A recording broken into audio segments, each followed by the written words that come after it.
What up, Fight World? It's your boy Ego, and I'm back with some more boxing. Now, I heard a lot of people requesting the Nonito Donaire Filipino Flash versus Guillermo Rigondeaux fight, and when the fight was actually made, I don't see that many people talking about it.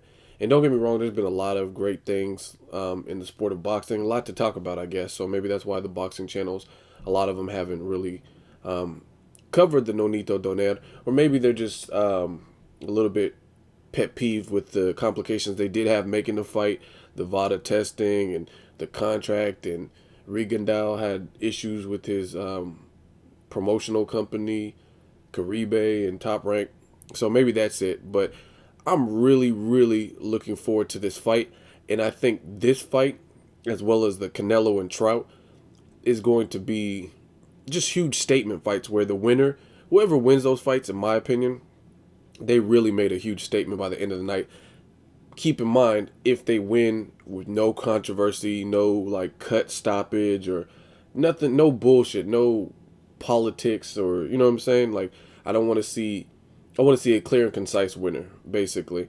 Not anything that's debatable like Marquez Pacquiao 3 or Bradley and Pacquiao. I just want a clear and concise winner. Nothing like the Vanes and Erislandy Laura.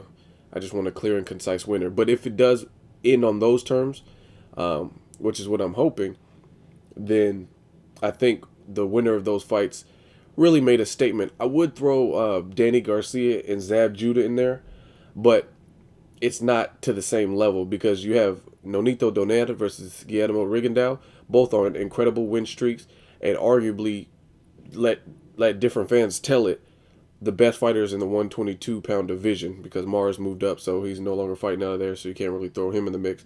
And other than that, they've already beat the best like possible people in that division, other than Abner Mars, and Guillermo Rigondeaux beat Mars in the amateurs, even though that doesn't count. But who's to say that it would be any different?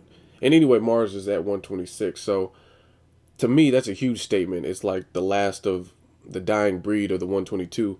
Nonito plans to move up to 126 if he wins. If he loses, depending on how he loses, he might entertain a rematch. Who knows? So I think that's a huge statement fight. Same thing with Canelo versus Trout. A lot of people don't know of Trout, especially prior to the Cotto fight. They didn't really know his accomplishments. So the Cotto, a lot of people say after the fact that Cotto was washed up and damaged goods.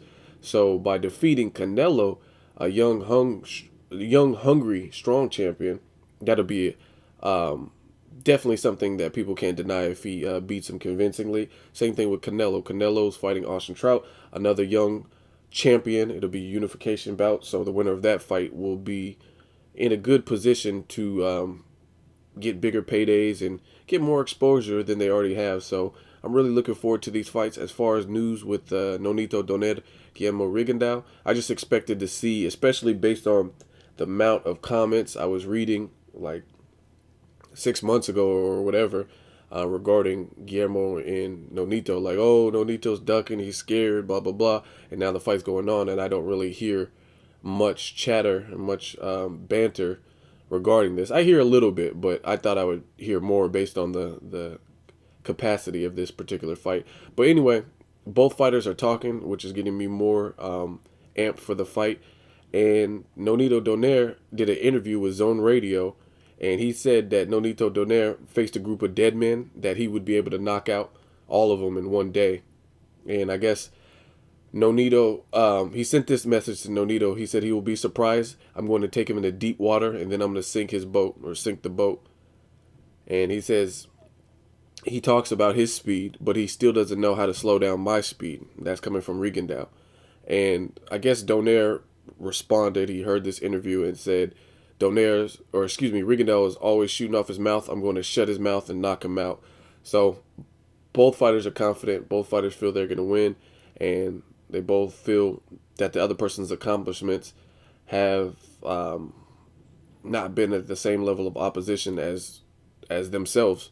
So Rigondeaux feels the opponents that Donaire's faced hasn't been a type of competitor like him, and I can't really disagree. I mean, I can't think of anyone that Nonito's faced that has had a large amateur background. I mean, he's faced some world. I still think Nonito has a better resume in the professionals because again, amateur, different sport, or it's not a different sport, but different rules, different body of rules, and that kind of thing.